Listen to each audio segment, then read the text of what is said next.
तो स्वागत है आपका एक और वीडियो में। और आज मैं टॉपिक लेकर के आया हूँ सरफेस एरिया एंड वॉल्यूम्स। ये क्लास 10th का मेनली क्लास 10th का 9th और 10th का टॉपिक है, बट ये यूज़ होता है गवर्नमेंट एग्जाम्स में भी, इसके काफ़ी भर भर के क्वेश्चन आते हैं।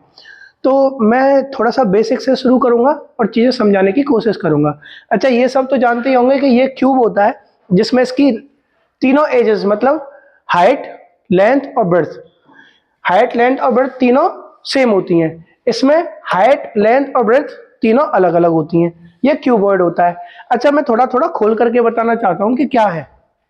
देखो, ये इसकी सरफेस होती है 6, है ना। जैसे आप एक मान के चलो रूम में बैठे हो, फॉर एग्जांपल वो एक क्यूबॉइड है, वो क्यूब है एक क्यूबॉइड, कुछ भी मान लो। इन दोनों की सरफेस होती है 6।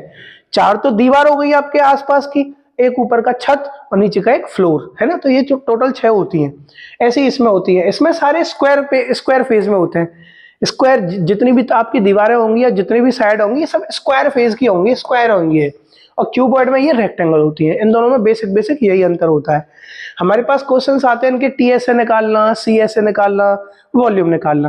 तो इसके फॉर्मूले तो सबने पढ़े ही हैं, ये तो सब जानते हैं कि जैसे ये है तो इसका अगर मैं सीएसए पूछूंगा तो आप बोल दोगे 4a², है ना। टीएसए पूछूंगा तो आप बोल दोगे 6a², है ना। और वॉल्यूम पूछूंगा तो आप बोल दोगे a³। ये आप इसका वॉल्यूम बताओगे, ठीक है। अब मैं आपसे पूछता हूं दूसरी चीज। जैसे आप इसका सीएसए पूछोगे, इसका सीएसए पूछूंगा, है ना। फिर इसका टीएसए पूछूंगा और इसका वॉल्यूम पूछूंगा। क्या बताओगे? इसका सीएसए बताओगे 2BH+HL, ठीक है, ये बताओगे। इसका सीएसए 2BH+HL यही होता है। टीएसए क्या बताओगे? टीएसए बताओगे 2LB+BH+HL, ये इसका टीएसए बताओगे, ठीक है। और इसका वॉल्यूम पूछूं मैं, इसका वॉल्यूम पूछूंगा मैं, तो क्या बताओगे? LBH, तीनों का मल्टीप्लाई, है ना, L into b into h. आप इसका ये वॉल्यूम बता दोगे। ऐसे ही आप इसको भी बता सकते हो, है ना। जैसे इसका CSA होता है ना, इसका TSA होता है, इसका वॉल्यूम भी होता है। CSA क्या होता है? 2πRH, 2πR+H, ठीक है। और ये क्या होता है? Volume πr²H। ये होगा बेटा, ये अलग होता है थोड़ा सा, 2πR+H होता है। इसमें R और लगा दें, 2πR+H, इसका ये होता है वॉल्यूम। अच्छा, एक सेकंड रुकिए।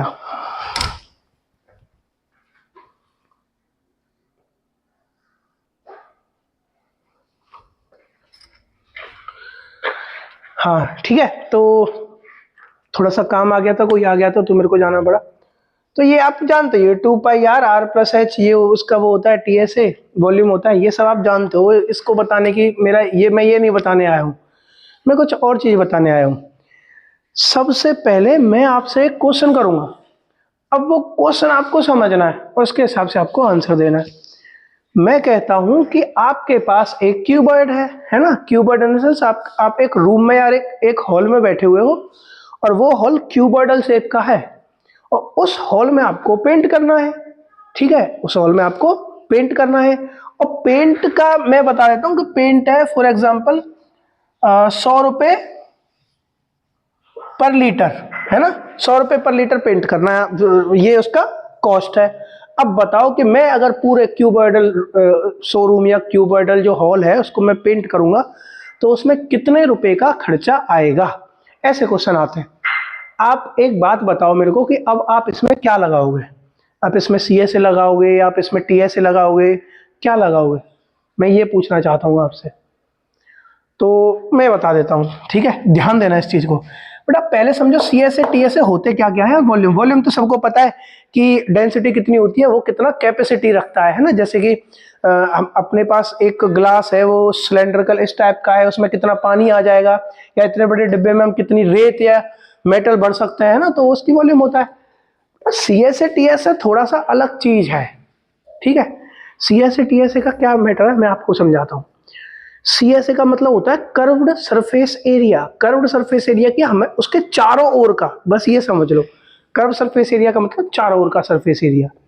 और टीएसए टीएसए का मतलब ये है कि जितना वो पूरा है ना, टोटल कोई भी शेप हो, क्यूब हो, क्यूबॉइड हो, सिलेंडर हो, कोन हो, एक्स वाई जेड, हेमिस्फीयर हो, जो भी हो, उसका कंप्लीट एरिया वो होता है टीएसए। अब वही क्वेश्चन पे आते लौट के, मैं कहता हूं कि तुमको क्यूबॉइडल शेप है और क्यूबॉइडल जो आपका होल है उसको आपको पेंट करना है। आप कहोगे कि मैं दीवार तो चारों, जो मेरे वॉल है चारों, उसको तो पेंट करूंगा ही, और रूफ ऊपर से छत को भी मैं पेंट करूंगा ही करूंगा, बट ग्राउंड को थोड़ी पेंट करूंगा मैं, ग्राउंड को तो कोई पेंट नहीं करता। अब बताओ इसमें टीएसए लगाओगे सीएसए लगाओगे? अब बताओ।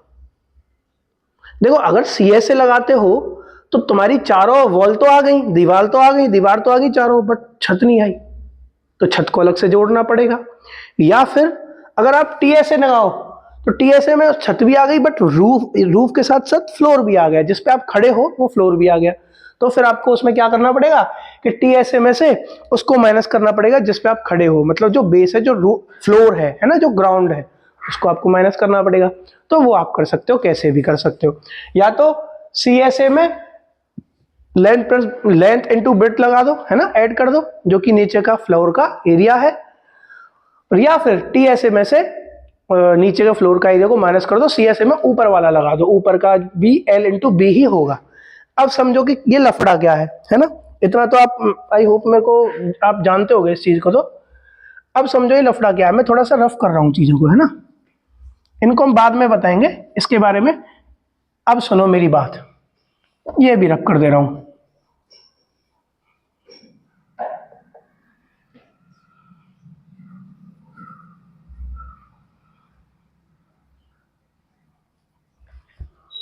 अब मैं जो कहना चाह रहा हूं वो समझना। सबसे पहले हमें ये देखना पड़ेगा कि लेंथ क्या होती है ना, ब्रेड्थ, अरे लेंथ क्या होती है, ब्रेड्थ क्या होती है, और हाइट क्या होती है, पहले ये समझ लो, जिससे कि तुम्हें कोई दिक्कत ना हो आगे निकालने में। ठीक है, हम जिस फ्लोर पर खड़े हैं वो फ्लोर मान के चलो ये वाला है, ये फ्लोर है ना, ग्राउंड है ये, जो मैंने इस पे शेड बना दिया। तो इसकी एक तो होगी लेंथ, यहां से यहां तक क्या होगी, लेंथ, ठीक, और एक होगी ब्रेड्थ, यहां से यहां तक उसकी होगी ब्रेड्थ। ऐसे आप करके देखो, जहां बैठे तो एक तरफ की तो लेंथ, जो आपके सामने लेंथ, और जो आपके राइट हैंड पे जो फ्लोर का जितनी भी लंबाई होगी उसको आप ब्रेड्थ मानोगे, इसको मैं ब्रेड्थ बोलूंगा। लास्ट क्या बची, हाइट। हाइट क्या होती है, आपने किसी भी कॉर्नर पे देखो, और कॉर्नर पे नीचे से लेकर के ऊपर तक जो लाइनिंग होती है, जो बाउंड्री होती है, जो पिलर खड़ा होता है, मतलब कि ये वाला, ये बेटा, ये क्या होता है, ये होता है एच, मतलब हाइट। सेम ये कहानी इसमें भी है, ये क्या है, इसकी लेंथ, ये ब्रेड्थ और ये हाइट। बट अब क्यूब में तो सब स्क्वायर है, सब स्क्वायर मतलब सारी की सारी एजेस सेम होती हैं, इसलिए ये भी ए और ये भी ए और ये भी ए, तो इसलिए हम इसको सिर्फ ए और ए ही लेते हैं। तो ये चीज तुम्हें समझ में आ गया होगा कि एच, बी, एल, ये चीजें क्या होती हैं। ऐसे ही सिलेंडर का है, सिलेंडर में क्या होता है बेटा, ये सर्कल होता है, ये बेस होता है, ये टॉप होता है ना, ये बेस मान लो, इसको टॉप मान लो। इसके सेंटर से अगर मैं यहाँ एक लाइन डालूं, ठीक है, इस सर्कल के एक जो ये इसका राउंड है, यहाँ पे लाइन डालूं तो ये होता है इसका आर, ठीक है, ये क्या होता है इसका आर, और ये इसकी क्या होती है, यहां से यहां तक हाइट। बस इतना जान लो, इतना ही बहुत है आपके लिए फिलहाल। आगे आने वाले क्वेश्चंस में हम करेंगे, जैसे कि हम एक और चीज पढ़ने वाले हैं, बैकग्राउंड नॉइज बहुत आती है तो उसको इग्नोर करना थोड़ा। हम पढ़ने वाले हैं कोन, क्या पढ़ने वाले हैं, कोन। हम कोन भी पढ़ेंगे। ये कोन क्या होता है, कोन देखा होगा आपने, थोड़ा चौड़ा ज्यादा बना दिया है। कोन आपने देखा होगा कि हम आइसक्रीम खाते हैं, कॉर्न वाली, ऐसी जो कॉर्न वाली आइसक्रीम होती है ना, उस पे यहाँ आइसक्रीम लगी होती है, ये जो आइसक्रीम होती है, तो ये जो नीचे वाला होता है ना, ये कोन होता है ना। कैसा होता है कोन, ऐसा होता है, ये आपका हो गया कोन। अब इसमें कुछ चीजें हैं, इसमें एक तो भैया इसका रेडियस, एक यहां से यहां तक इसकी बीच में हाइट। अब कहोगे भैया ये हाइट है तो ये क्या है, ये यहां से लेके यहां तक, ये जो है ये इसकी स्लेंट हाइट। क्या है? Slant height. अब कहोगे हाइट और स्लेंट हाइट में अंतर क्या है, तो समझो हाइट वो होती है जो 90 डिग्री बना रही होती है। कहीं भी देख लेना आप, चाहे आपने एप्लीकेशंस ऑफ ट्रिग्नोमेट्री देखा या ट्रिग्नोमेट्री में ट्रिग्नोमेट्रिक रेशियोज देखे, उसमें क्या था, या उसमें हम हाइट या परपेंडिकुलर ले रहे होते थे, तो वो 90 डिग्री पे होता है हमेशा। किसी भी चीज की अगर आपको हाइट देखनी है तो वो हाइट हमेशा परपेंडिकुलर ही रहेगी, 90 डिग्री पे रहेगी। तो ये इसके बेस, ऊपर से बेस पे 90 डिग्री पे इसकी क्या होती है बेटा, ये होती है इसकी हाइट, ये होता है इसका रेडियस यहां से यहां तक। बचा क्या ये, इसको कहते हैं स्लेंट हाइट। स्लेंट हाइट का काम क्या होता है, जो ढलान वाली स्लेंट हाइट होती है, जो ढलान होती है ना जहां, उसकी लंबाई को हम स्लेंट हाइट बोलते हैं, उसको एल, बड़े एल से डिनोट करते हैं। अच्छा ये बनता क्या है, इसका फॉर्मूला क्या बनता है, इसका फॉर्मूला ये बनता है कि अगर मैं स्लेंट हाइट का स्क्वायर करूं तो ये किसके बराबर आएगा, ये आएगा आर रेडियस का स्क्वायर प्लस एच मतलब हाइट का स्क्वायर। ऐसे निकलता है। बहुत बार इसको क्या करते हैं, इस वाले स्क्वायर को हटा देते हैं और इस स्क्वायर को हटा करके यहाँ पे रूट ले आते हैं। तो ऐसे भी आपने वो फॉर्मूला पढ़ा होगा। बट मैं थोड़ा सा इसको इतना ज़्यादा नहीं सोचता, मैं इसको ज़्यादा ध्यान देता हूँ, इस पे स्क्वायर लगाओ, इसको इतना ही रहने दो। जिससे क्या है ना, मान के चलो किसी क्वेश्चन में आपको लेंथ और रेडियस दे रखा है, हाइट निकालनी है, तो आप इस तरीके से निकाल सकते हो। तो वो सारी चीज़ें, ये सब चीज़ें आपने पढ़ी हुई हैं। अब क्या करेंगे, इन पर आगे हम क्वेश्चंस करेंगे। कुछ चीज़ें ऐसी हैं जो और भी मेरे को डीपली बतानी थी। जैसे कि जब इसका हम बनाते हैं टीएसए जब इसका हम बनाते हैं तो 2LB plus BH plus HL क्यों आता है, और CSA जब इसका बनाते हैं तो 2BH प्लस HL ही क्यों आता है ना। तो ये मेरे को बताना था। बट आप मेरे को कमेंट करना अगर आप जानना चाहते हो कि ये फॉर्मूले बने कहाँ से, क्रिएट कहाँ से हुए, तो आप मेरे से इस चीज को पूछ सकते हो। अभी अगर इसमें मैं बताऊंगा, क्वेश्चंस कम कराऊंगा, तो फिर लोगों का इंटरेस्ट खत्म हो जाता है। तो ये रहा आपका ओवरव्यू। अब यहाँ से आगे मैं कुछ क्वेश्चंस लेकर के आने वाला हूँ। अच्छा क्वेश्चंस क्या होंगे, क्लास 10th के इस चैप्टर के क्वेश्चंस होंगे, जिसमें छोटे से लेकर बड़े तक सभी लेवल के क्वेश्चंस इसमें मैं कराऊंगा, जो कि 10th क्लास के लिए तो वो यूजफुल है ही है, बट वो गवर्नमेंट जॉब्स के एग्जाम जो होते हैं उसमें भी बहुत बेनिफिशियल होते हैं। समझ में आया? तो ये चीज ध्यान रखना। आपने ये शेप्स देख ही ली। हाँ एक शेप और बता देता हूं आपको, मैं इसको मिटा दे रहा हूं, ठीक है। अच्छा इसके फॉर्मूले बोलोगे, इसके फॉर्मूले कुछ ऐसे होते हैं, इधर लिख देता हूं, है इसको भी मिटा देता हूं। ये तो सब देख ही लिया। ये होता है बेटा कोन। क्या होता है? कोन। जैसे टोपी नहीं होती, बर्थडे वाली टोपी, वो इसी तरीके की तो होती है। तो अब कोन का टीएसए क्या होता है, कोन का सीएसए क्या होता है, और कोन का वॉल्यूम क्या होता है, ये भी सुन लो।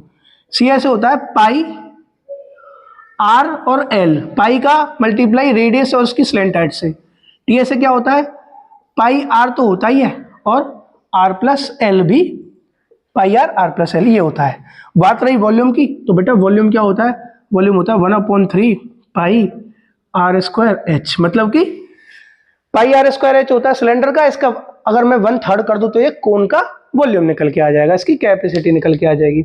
ये हो गया आपके पास कोन। अब एक चीज और बता देता हूं मैं, है ना। एक समझो स्फीयर क्या होता है, ये होता है स्फीयर। कौन कौन कह रहा है ये स्फीयर है, ज्यादातर लोग इसको स्फीयर समझते हैं, बट ऐसा स्फीयर कभी होता नहीं है, ठीक है। वो समझाओ, समझो आप मेरे से। बेटा ये सर्कल है। अब सर्कल और स्फीयर में अंतर समझो, क्या क्या अंतर होते हैं। ये बहुत अच्छा बढ़िया क्वेश्चन है। इन क्वेश्चंस को हम करने वाले हैं, तो थोड़ा इसका अंतर समझ लो, अच्छी बात है।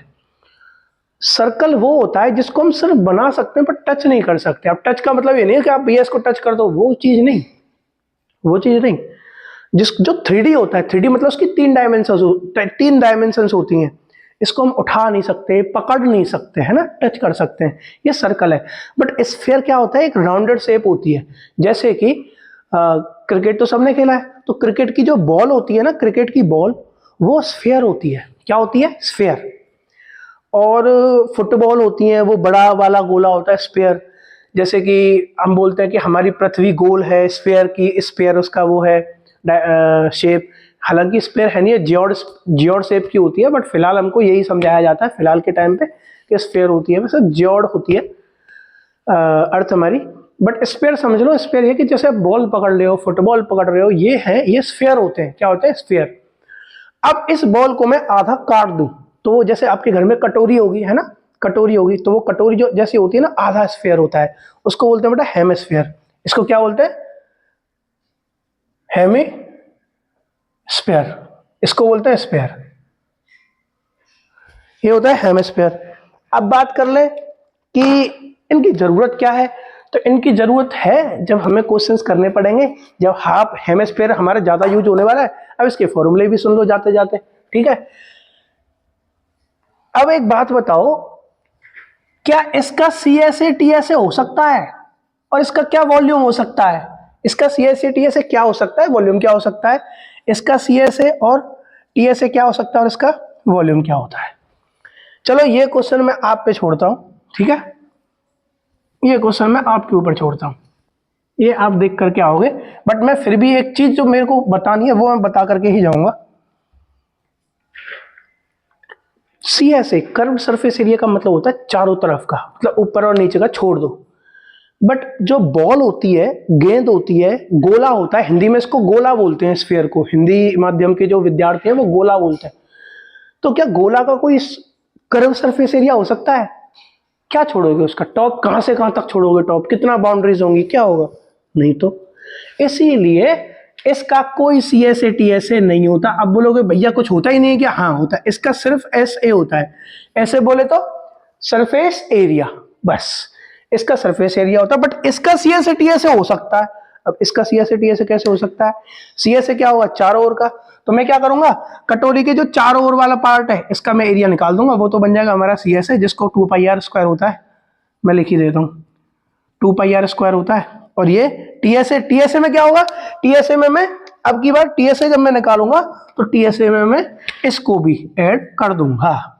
अब कहोगे ये तो खोखला है। नहीं, खोखला नहीं होता है, वो हॉलो हेमिस्फीयर होगा ऐसा।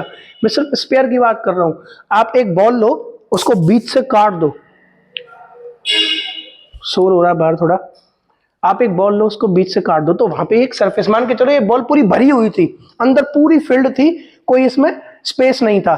तो जो ये ऊपर का बनेगा ना, इसको भी अगर मैं इस चारों ओर के साइड में ऐड कर दूं, इसको चारों जो इसका कर्व है उसमें भी इसको ऐड कर दूं, तो ये बनेगा TSA। TSA इसका होता है 3πr²। और वॉल्यूम क्या होता है? वॉल्यूम होता है 2/3πr³। ठीक है। अब आर क्या होता है? आर ये होता है इसका, देखो मैं बता देता हूं आपको, यहां से लेकर यहां तक इसका ही आर होता है। अब आप इसके वॉल्यूम देख लो, चलो मैं बता देता हूं। इसका सरफेस एरिया आप निकाल करके लाओगे, इसका वॉल्यूम है 4/3πr³। इसका सरफेस एरिया आपको निकाल के लेके आना है, ये आप बताओगे मेरे को। चलते तो आज फिलहाल मैं अब यही कराना, फिलहाल तो मेरा मोटिव यही था कि थोड़ी चीजें आपको बता दो कि क्या होती हैं ये चीजें, शेप्स क्या होती हैं। शेप्स बहुत लोगों को नहीं पता होती हैं, तो मैं ज़्यादातर शेप्स बता चुका हूँ। हालांकि एक टाइम ऐसा था जब हम पढ़ते थे तो फ्रस्टम भी आता था, फ्रस्टम, प्रिज्म, पिरामिड, ये आता था। ये कुछ इस तरीके के होते थे। जैसे फ्रस्टम बताऊं तो फ्रस्टम ऐसा होता था, ऐसा होता है जैसे हमारी बाल्टी होती है ना, ऐसी बाल्टी सा होता था। बट चलो ये तुम्हारे सिलेबस में है नहीं, तो इसको आप छोड़ देते हैं। तो ये तो हो गया इंट्रो। अब आप आगे वीडियोस देखना, खासकर 10th वाले बच्चे तो जरूर देखें, क्योंकि इसमें मैं एक एक क्वेश्चन कराने वाला हूं उनकी बुक का। बट गवर्नमेंट या जो कॉम्पिटिटिव एग्जाम्स की तैयारी कर रहे हैं वो इसको इसलिए देखें कि यहीं से क्वेश्चन डायरेक्ट आ जाते हैं। ठीक है, अच्छे अच्छे क्वेश्चन है बोर्ड की क्लास में। बोर्ड की जो बुक है NCERT, बहुत अच्छे अच्छे क्वेश्चन है उसमें। सारे टॉपिक आपके सारे टाइप कवर हो जाएंगे जो कॉम्पिटिटिव एग्जाम्स में आते हैं। तो यहाँ तक के लिए धन्यवाद, यहाँ तक रुकने के लिए। आगे की वीडियो हम डालते हैं, आप देखिएगा।